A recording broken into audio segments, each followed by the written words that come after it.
That's my backup plan right here. Okay, so what's your favorite place that you've lived? Ooh, my favorite place is Savannah, Georgia, other than Pensacola or Gulf Breeze. I feel like everyone says that. Everyone that I ask that to, they say Savannah. I love Savannah too. It's so nice. You're from South Carolina? I'm from South Carolina. So I had a lot of family in Charleston. So I grew up going there mostly as a kid. But you know, Charleston is really close to Savannah. So I've gone to Savannah a lot. It's kind of, the feel is the same, right? Sure. Like Savannah feels so much smaller than Charleston. Like it's so much easier to get around unless you grew up going there and then you just you just park over there, you just go there, right? So but yeah, that's so interesting. Yeah. So would you think you would go back there at some point? Would you retire there? Yeah, we've talked about it. So my husband has about 4 years left until retirement. Okay. So we've definitely talked about it. The one bad thing about the low country, and I'm sure you can probably attest to this, is the bug situation. Yeah. I don't mind the humidity, I don't mind the heat, I can live it like that, but like I grew up in Gulf Breeze, so I grew up like humidity, heat, all of that, so totally fine. The gnat situation there, we just went back because we still own a house there. Yeah. We went back to like do some repairs, and like we couldn't, thank God we have a screened in like big porch, we're at our house, because we were outside for like 10 minutes and just like eaten up by the gnats. And I feel like they're extra bad this year over there. So that would be the one con of moving back there, I think. But I do love that area. But I don't know, we talked about maybe retiring in like Jacksonville. Okay.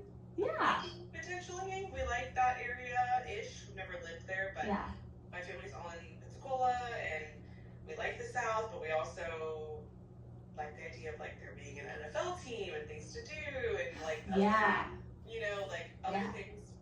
Florida can get very Florida-y, I do know. So I lived in like Santa Rosa Beach, Freeport for a year. And gosh, it's so different. It's like, it's Florida, but it's a whole different world. It really is.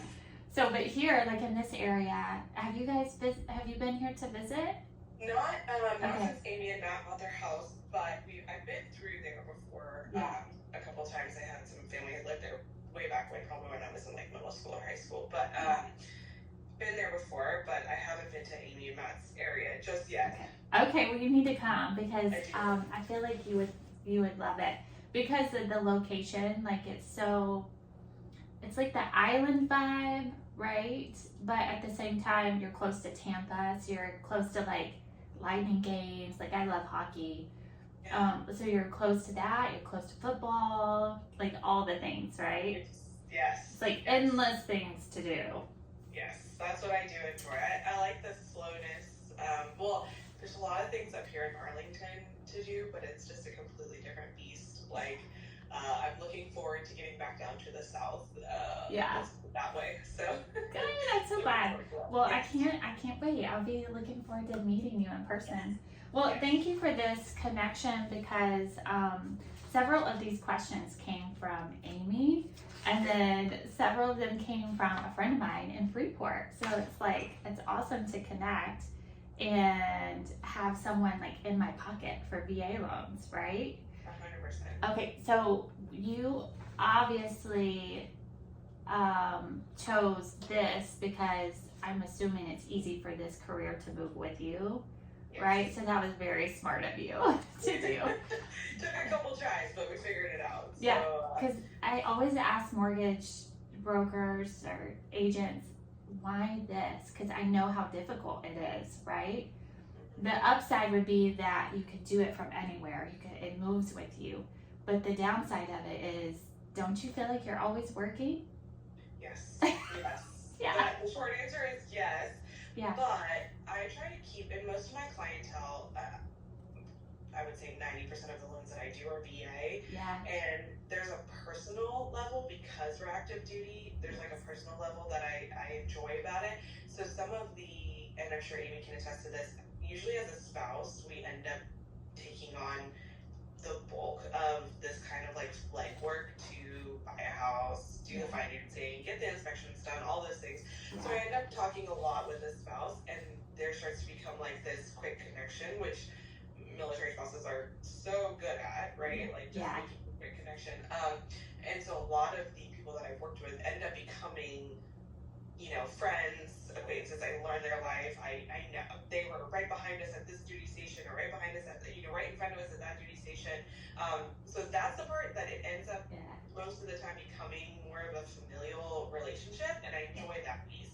And that's why I enjoy doing the VA loan so much. I do other ones. I've done many other ones, but the VA ones are special to me. I bet. Well, I mean, and some of that could just be your personality. Like, you're easy to talk to, like you're easy to friend. It could be that. But I feel that way with real estate too, because like I've worked with some buyers 6-7 times, right? And so it's like, it can be this line of, okay, I want to friend everyone, but then, okay, this side is just business, right? It's like a really fine line there. But you seem like you're doing a great job. I appreciate it. Yeah, there's definitely both sides, and I've gotten some VA buyers who are straight business with me, which, you know, I get. You know, we've you know how it is doing business with friends sometimes, you know, can be difficult. Yeah. So I respect that line if they want it, but you know, more often than not, I'm talking to spouses who are telling me their woes of having a baby and then moving next month. You know, so I get it. But yeah, I like the familial side of what I do, but it can be difficult, and I do feel like I worked a lot more before I had kids, and now that I have kids, I feel like I'm trying to be better about boundaries, but some days are better than others. I get it. I do. I get that side of it so much. Yeah. My kids, they go with me, like, depending on who it is. If it's a safe situation, a lot of times they come with me to go to showings. And so they were with me last night at showings. But I've worked with this buyer so many times. We've looked at properties, and so she's like a safe person. But my kids are very much a part of my business. And so I could see that probably for you too. Like, I mean, as a working mom, you're just doing the thing. You're like just doing all the things, right? Yes, yeah. As I tell a lot of my clients, I'm like, you know, they'll text me, because I get it. A lot of my clients, you know, work during the day and they want to talk at night. Yeah. And after work or on their way home or whatever, they finally get a chance to look at the documents, and it's 6 o'clock at night, 7 o'clock at night. Yeah. So I'm pretty good about like dinner, bath time, bedtime is that sacred time unless there's a fire. But that's that sacred time. So I'm usually like, hey, momming between 5 and 8.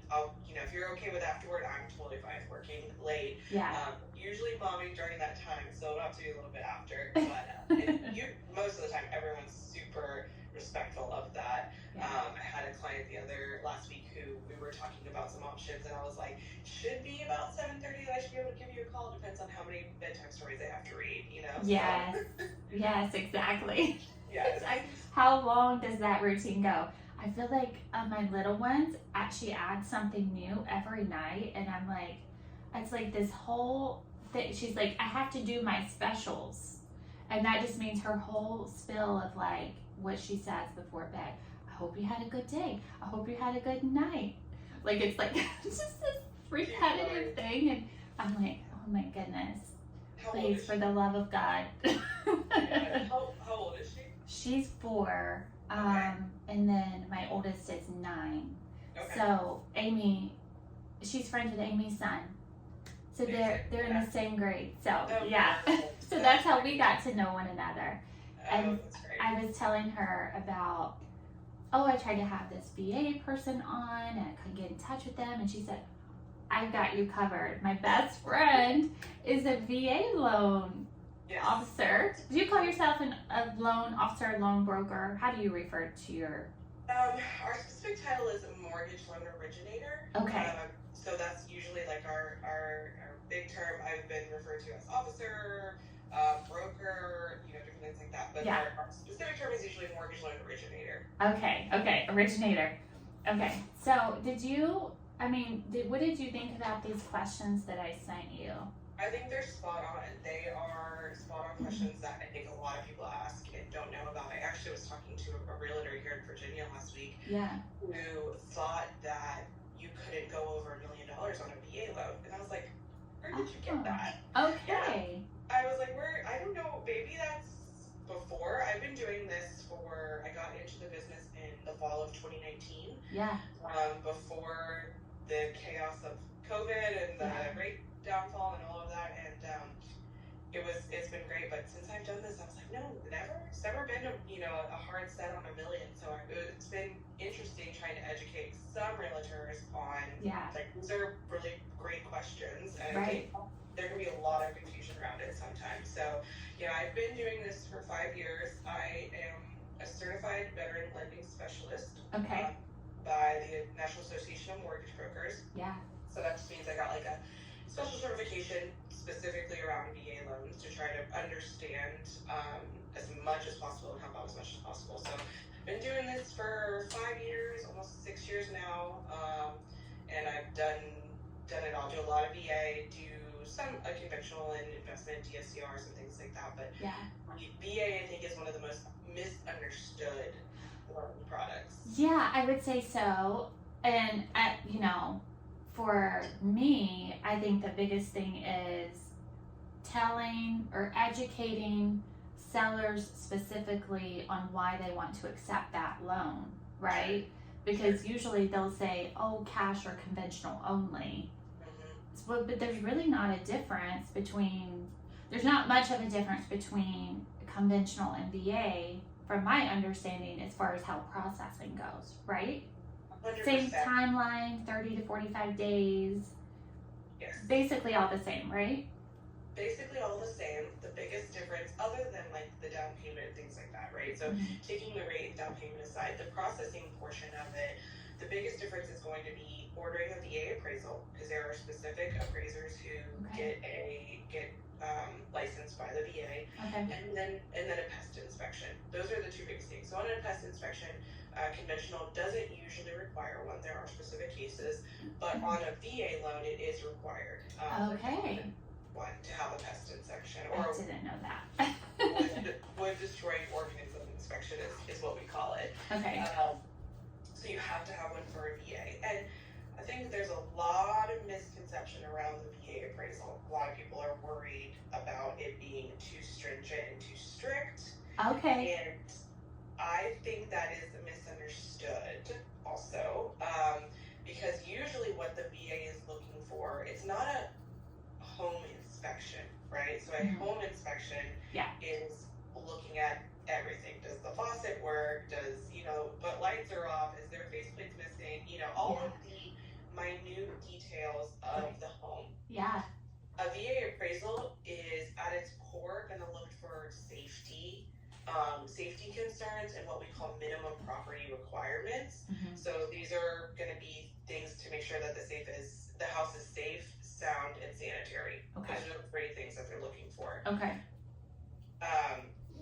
The biggest thing that people always ask me is about wood rot or for a VA inspection, or VA appraisal. So that is one of the big sticklers for the VA, but in my opinion, you don't necessarily want to buy a house with wood rot anyway. Right. Especially in Florida. Right. Which most homes here are block. Even better. So perfect. So that's the biggest thing. I mean, other than that, one of the other things is like peeling paint and handrails on staircases or like steps. Easy fixes, right? And if you're selling your house and you're in a market where a VA loan might be, more used, peeling paint, a handrail should be things that are, fairly easy fixes or pretty common if the house is safe, for listing. So that's the biggest thing is VA appraisers have a deadline. 10 days usually is by the time we order the appraisal.